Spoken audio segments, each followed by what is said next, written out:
tahun 1961 sejak kelahirannya yang tadi disponsori dengan gotong royong, ya tentu sampai sekarang ini kiprah di tengah masyarakat baik sebagai tokoh agama maupun tokoh masyarakat sangat luar biasa. Oleh karena itu selalu kita mendorong kepada para alumni dan pesan-pesan akhir ketika wisuda misalkan agar terus mengabdikan diri untuk kemajuan diri dan masyarakat sekitarnya. Selain itu kita juga terus melakukan kerjasama dan melakukan kegiatan pengabdian masyarakat melalui penerjunan mahasiswa ke berbagai wilayah di Banten dengan maksud terus melakukan upaya-upaya transformasi pada masyarakat dalam penguatan dan peningkatan pembangunan.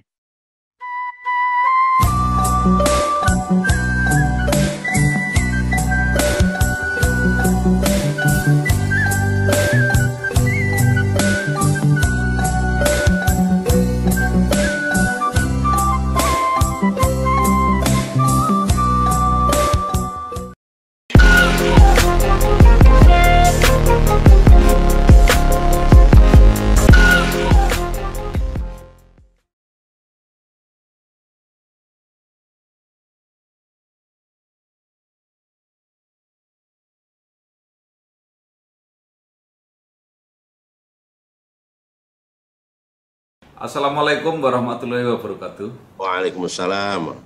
Bersama saya Bambang Sadiono di channel Inspirasi untuk Bangsa. Mudah-mudahan channel ini selalu bisa memberi inspirasi, motivasi, edukasi, informasi, dan syukur bisa membantu mencari solusi. Kami sedang mempersiapkan beberapa video wawancara untuk ikut memperingati, memaknai arti 21 tahun Provinsi Banten. Baik. Nah, saya sudah bersama dengan Profesor Dr. Wawan Wahyudin MPD, Rektor Universitas Islam Negeri Sultan Maulana Hasanuddin Banten. Apa kabar, Prof? Alhamdulillah sehat Pak Dono ya. Iya, ini Provinsi Banten akan berulang tahun atau hari jadinya akan diperingati nanti 4 Oktober tahun 2001 dan usianya adalah 21 tahun.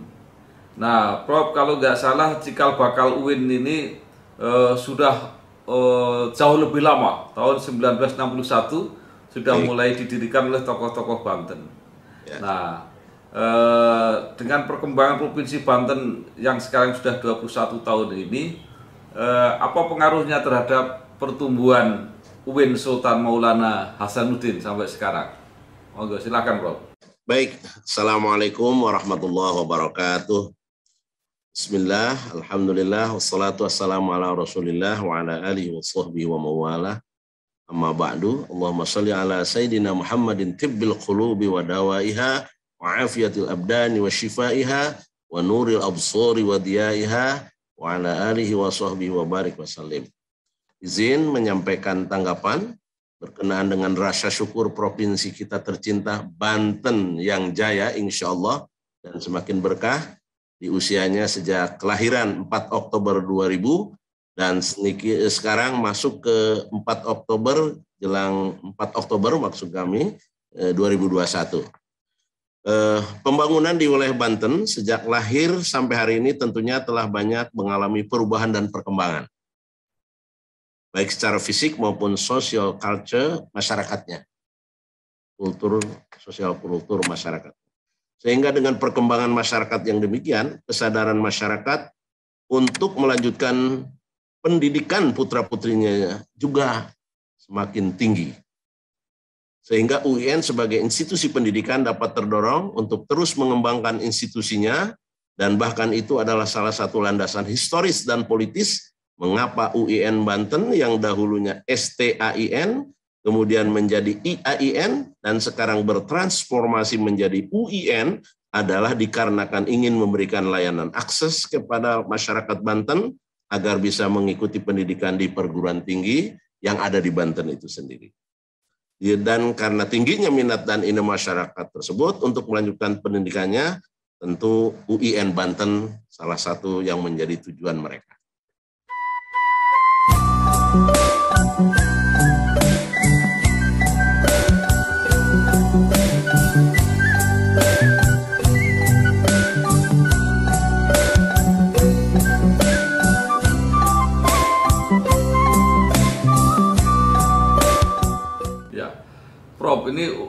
Banten ini kan sejarahnya sangat sangat unik ya. Ya. Jadi menginduk mulai dari Jogja ya, pindah kemudian ke kalau nggak salah ke Cirebon, ke Bandung, ke Baik. Jakarta. Ya. Ini seperti apa ini Prof sejarahnya ini? Ya, sebagaimana diketahui bahwa Banten memang secara geografis juga dekat dengan ibu kota. Sehingga kita mengikuti apa yang dikomando oleh ibu kota saat itu ya. Karena kita tahu bahwa tidak hanya pendidikan, saya kira sejak Orde Baru itu senantiasa sentralistik ya. Kita dipindah kemana ya kebijakan politik. Nah, kita ikut saja. Nah, setelah ada otonomi daerah pun yang namanya Kementerian Agama ya tetap saja gitu. Tapi kami tinggal mentransformasikan tadi, akhirnya beralih dari STIN ke IAIN, dari IAIN ke UIN. Kira itu.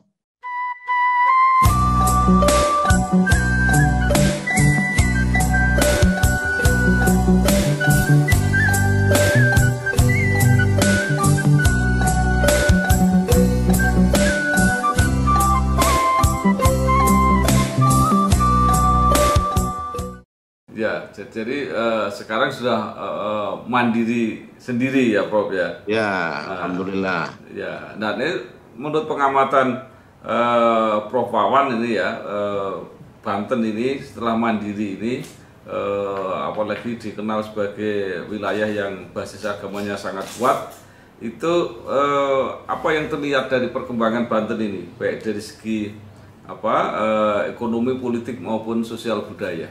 Ya, baik. Sebagaimana diketahui ya oleh kita semua bahwa Banten secara geografis di depan sudah saya kemukakan adalah dekat sekali dengan ibu kota, sehingga menjadi wilayah penyangga ibu kota. Maka sudah barang tentu ekspansi dunia usaha dan bisnis mengambil wilayah yang berdekatan dengan pusat bisnis tersebut. Dan Banten menjadi pilihannya. Saya tahun 85 itu belum ada yang namanya komplek perumahan itu di Banten ini. Ya. Nah, setelah apalagi setelah Bapak Presiden Gus Dur yang kita kenal itu memberikan dorongan untuk jadi provinsi, subhanallah, tidak ada penjuru mata angin yang tidak ada komplek perumahan. Ya, dari mulai komplek perumahan sederhana, elit dan seterusnya. Saya kira sangat luar biasa dahsyatnya perkembangan di satu sisi ya, itu tentang ekonomi. Bila dilihat dari perkembangan wilayah, misalkan Tangerang Raya dan bahkan wilayah Banten Barat juga menjadi pusat industri. Jadi secara ekonomi berdampak positif terhadap perkembangan dan pertumbuhan. Dan secara politis juga telah berkembang kehidupan sosial politik yang dinamis, namun tetap terjaga situasi aman, nyaman, dan damai. Itu yang harus disyukuri, Pak.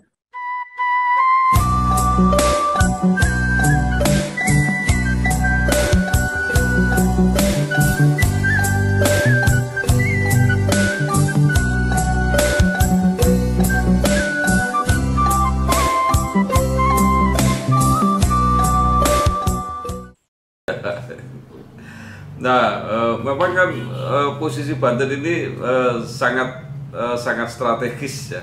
Ya. Jadi sejak dulu memang wilayah yang persentuhan dengan perdagangan ini, apalagi perdagangan internasional ya dari berbagai negara itu juga sudah jalan di Banten. Dan pada waktu itu kan kombinasi juga dengan syiar agama, terutama agama Islam juga mulai masuk di Banten. Nah, apa dampaknya sampai sekarang, Prof? Ini sisa-sisa yang diwarisi dari sejarah masa lalu ini. Ya, baik. Secara geografis Banten telah memiliki tata ruang wilayah dengan pembagian zona sesuai karakteristik dan potensi daerahnya. Ya. Artinya ini dampak positif ya, dampak positif. Ya. Seperti wilayah Tangerang Raya yang dikembangkan menjadi kota perdagangan dan jasa. Banten Selatan dikembangkan wilayah pertanian, perkebunan, dan industri pariwisata. Banten Barat sebagai kota industri dan jasa, serta perdagangan. Misalnya, ini adalah bagian dari dampak pertumbuhan dan perkembangan wilayah Banten. Serta perkembangan agama di wilayah Banten juga semakin dinamis, namun kerukunan umat beragama tetap terjaga dengan baik.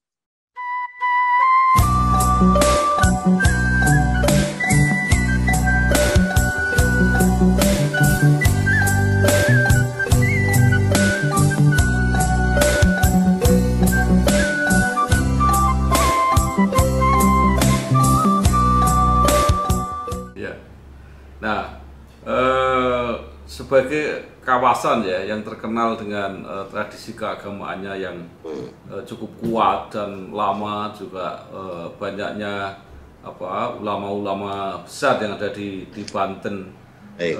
Pasti ini ada pengaruhnya, dan ada ada satu nama yang juga sangat terkenal, itu Syekh Nawawi Al-Bantani. Ini apa yang bisa dipelajari atau diteladani untuk orang Banten sekarang, Prof? Ya, inilah saya merasa bangga lahirnya UIN ini. Ini akhirnya juga bisa menghilangkan dikotomi ya antara agama dan umum. Saatnya dengan torehan sejarah yang telah dipelopori oleh salah satunya adalah tokoh dunia, itu Syekh Nawawi itu kitab-kitabnya dijadikan rujukan di seluruh dunia. Maka kami berkewajiban menjaga hasanah itu dan sebagai rujukan dan teladan bagi kami. Sebagai tokoh ulama dan juga tokoh pejuang agama, tentunya banyak pelajaran yang bisa diambil dari pelajaran dan diteladani. Yaitu diantaranya kita harus tetap menjaga keyakinan umat beragama dengan terus mengembangkan syiar keagamaan dan pengembangan dunia ilmu pengetahuan. Karena kemampuan ilmu dan agama jika dipadukan dengan baik, maka akan dapat menghantarkan kepada kemajuan lahir maupun batin dan keselamatan baik di dunia maupun di akhirat.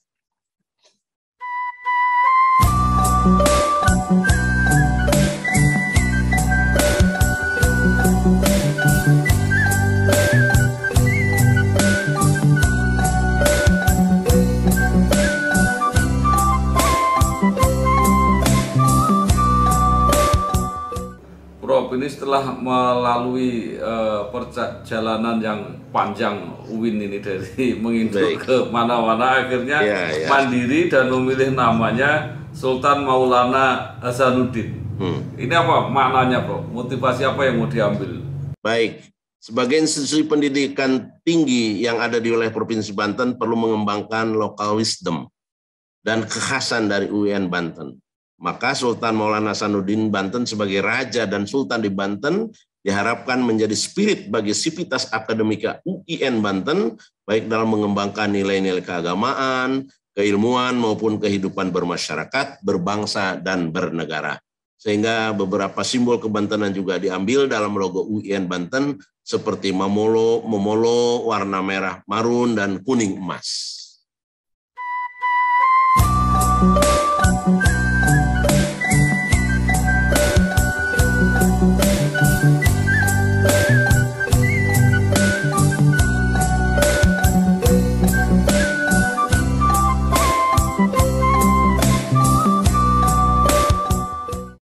Prof, kalau itu Sultan Maulana Hasanuddin itu peninggalan fisiknya masih ada nggak, Prof, sampai sekarang? Ya, sebagian masih ada walaupun tidak utuh, dan itu ada di Balai Purbakala ya, Purbakala di Kesultanan Banten itu sendiri di Banten Lama. Jadi kalau itu kesultanan berarti tidak hanya ajaran-ajaran keagamaan, pasti ada ajaran-ajaran ketatanegaraan, pemerintahan, itu juga mungkin bisa diteladani, Prof, ya? Ya, alhamdulillah. Walaupun memang berbeda dengan Jogja ya, berbeda. Jogja masih utuh dalam arti eksistensi, misalkan raja itu masih mewarnai. Kalau di Banten rupanya tidak sehebat atau sebagaimana yang terjadi di Jogja lah, kira-kira begitu.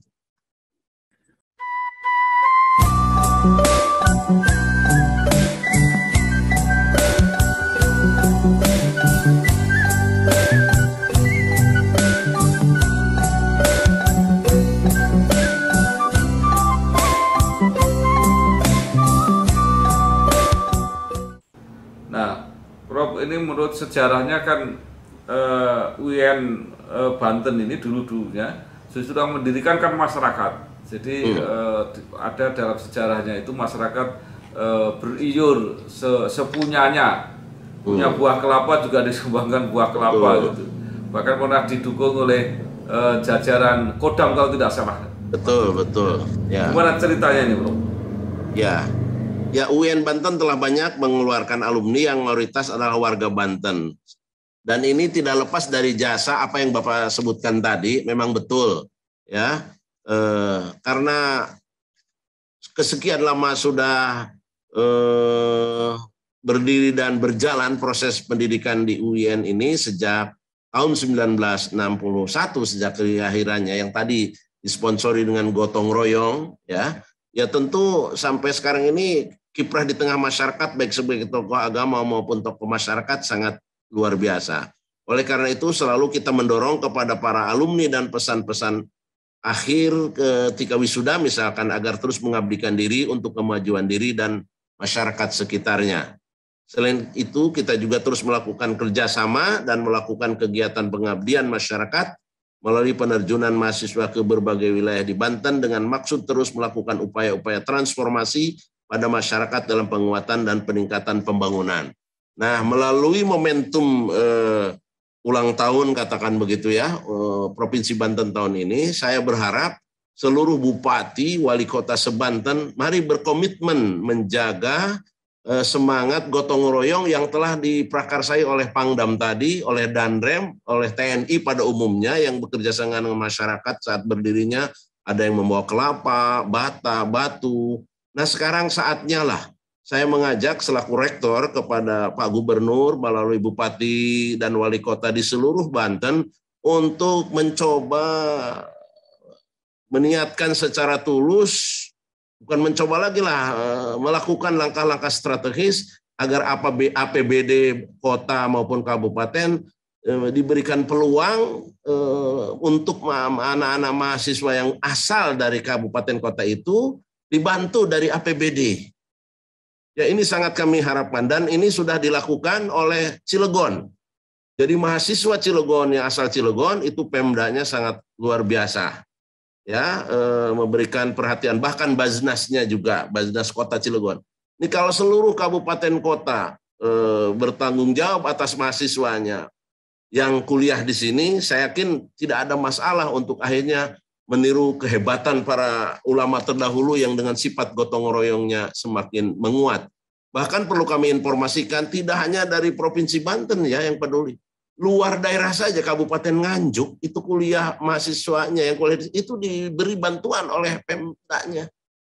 DKI, Depok itu luar Banten.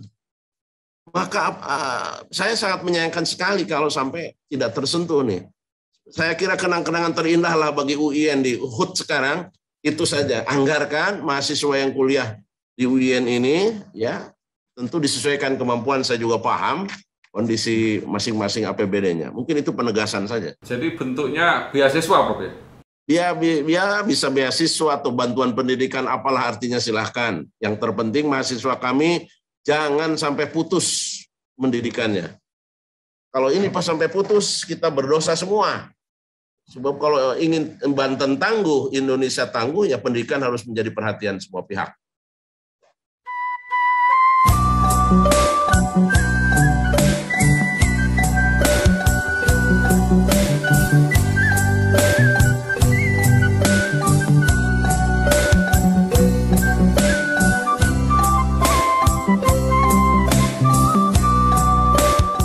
Prof, walaupun menjadi UIN-nya mungkin tergolong baru, tapi kan ini sudah lama menjadi kelas-kelas terpisah, fakultas terpisah.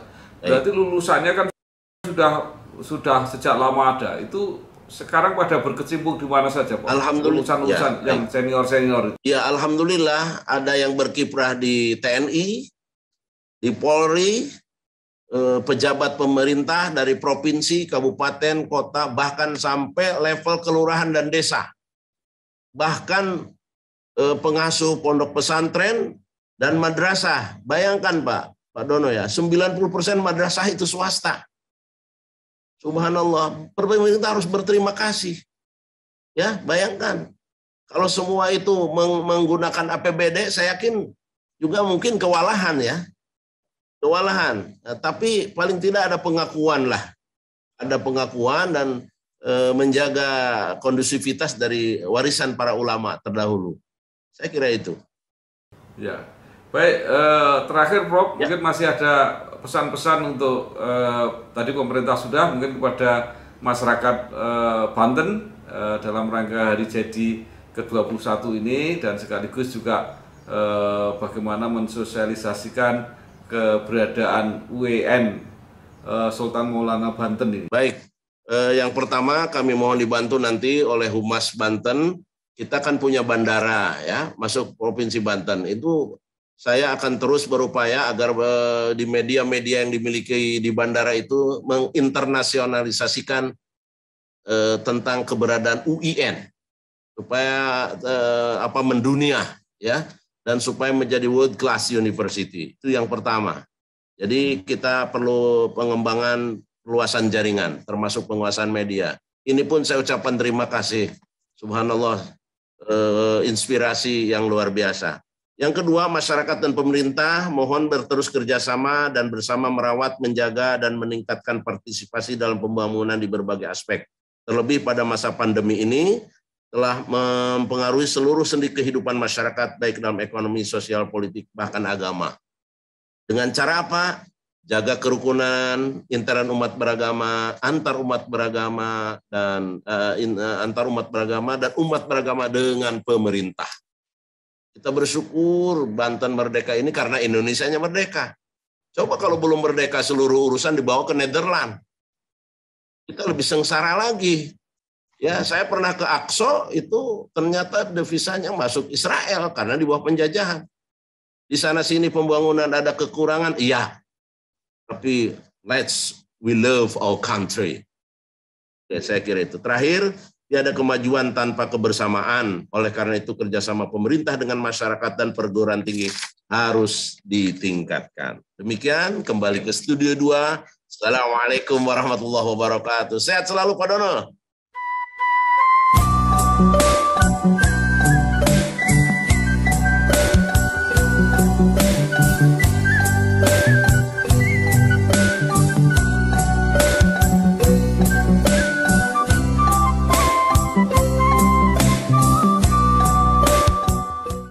Terima kasih Prof. Dr. Wawan Wahyudin MPD, Rektor UIN Sultan Maulana Hasanuddin Banten. Baik. Terima kasih apa yang sudah disampaikan, mudah-mudahan bermanfaat untuk kita semua. Ya. Terima kasih. Wassalamualaikum warahmatullahi wabarakatuh. Waalaikumsalam warahmatullahi wabarakatuh.